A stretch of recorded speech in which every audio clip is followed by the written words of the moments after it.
Good morning. I'm Paul Lisnick. This is WGN-TV Political Report. America's longest war is now officially over.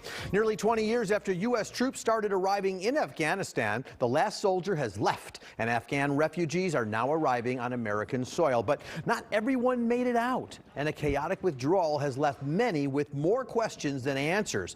I spoke with Ivo Daalder, former U.S. ambassador to NATO, who now serves as the president of the Chicago Council on Global Affairs, about the withdrawal and the road ahead.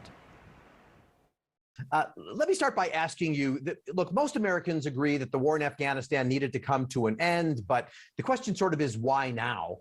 President Biden sort of said, you know, when were we supposed to do it? So let me ask you, in your role, former U.S. ambassador to NATO, did this come to the end at the right time, or should this have been back when we got bin Laden, for example?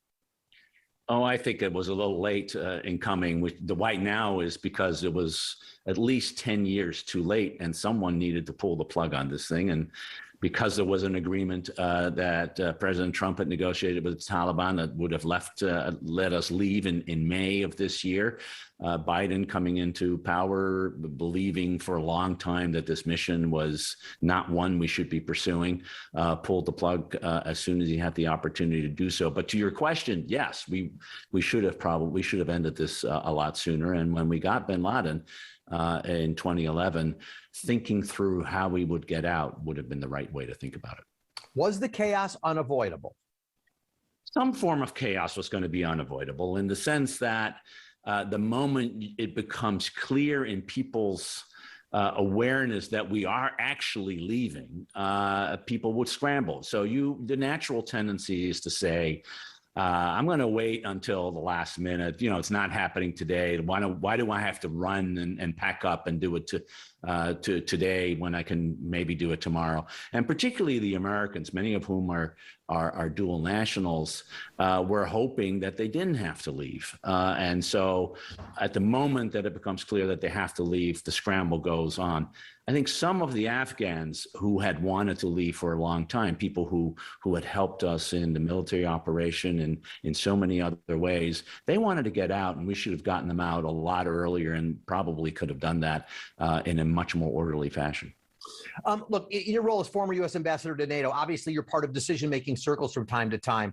President Biden said that it's just not going to happen, that the Taliban will take over quickly. It's going to take a long time. It took 11 days. 2 points. Number one, were you surprised? And number two, you were part of these kinds of decision-making things in the past. How did he get such bad advice? So, yeah, I was surprised. I think everybody was surprised. There was a sense that the momentum that the Taliban was picking up after the U.S. had decided in April that we were going to leave, momentum was clearly on their side. And you saw the intelligence community changing its assessment, which used to be 12 to 18 months.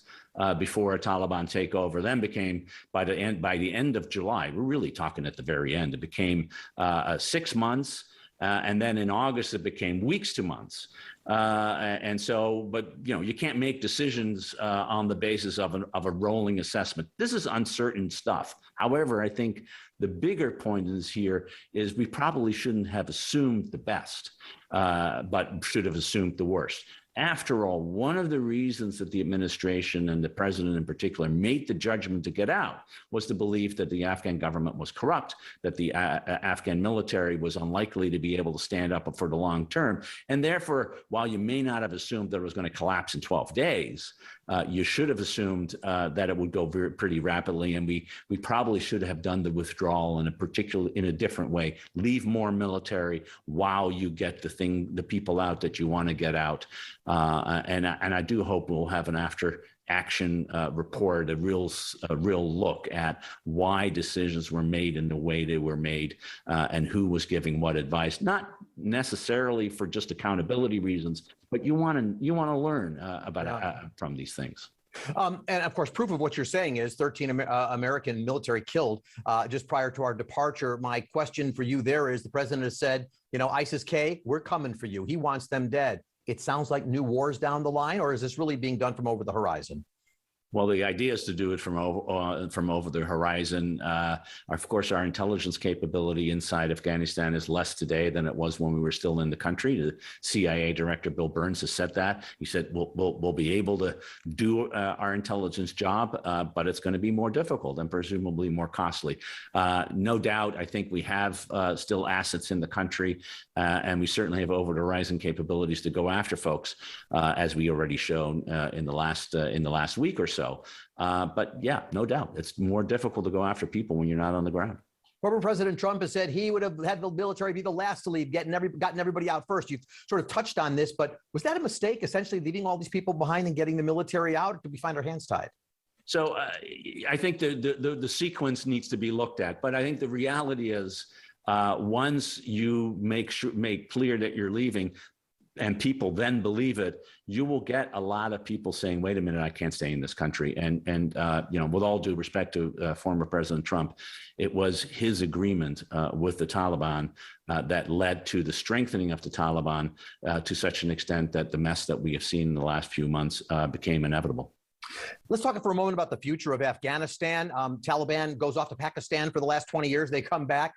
Number one, do you really expect them to give women freedom? Doesn't look like it. But number two, does Afghanistan now become a playground for Pakistan, for Qatar, for other places who now want to develop their perhaps terrorism in that name?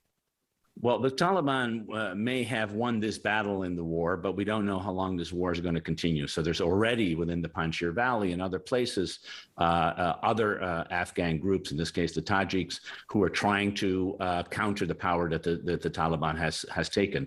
That's one problem. Second problem is controlling the militarily controlling territory is not the same thing as governing, and the challenge that the Taliban have to provide for the people, food, money, everything else, is something that a movement that for 20 years really has been fighting rather than governing will find very, very difficult, particularly since Afghanistan today is very different than the Afghanistan that they ruled back in 1996 to 2001. 2/3 of the people are under the age of 25. They don't remember the Taliban. They don't know what it's like.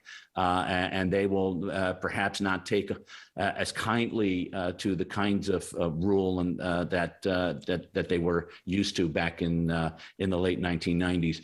And then, yes, countries will want to intervene. The neighbors itself, Russia, China, Pakistan, Iran, all will want to have a piece of the pie. This, after all, is the place of the great game, as they say. And in the meantime, the Western countries are the only ones who are willing and able to give the kind of money that is necessary for a country like this to stand up. So a lot of uncertainty, I think we would say. I think anybody who projects certainty about the future of the Taliban of Afghanistan should by definition not be taken seriously. We just don't know what is going to happen. As former Defense Secretary Donald Rumsfeld said, the man who actually got us into this mess in the first place, here's a true unknown unknown. Ivo Dodler, thank you for your time, your service to the country. Enjoy your Labor Day. Thank you, sir. Thank you very much. I appreciate the opportunity to talk to you. Interesting guy. All right, coming up next on WGN-TV Political Report, Democrats in Springfield push through another new set of political maps, but will growing minority populations get the final word? Plus, a clean energy deal is halfway to the finish line. The race to save 2 nuclear plants is on. We'll be right back.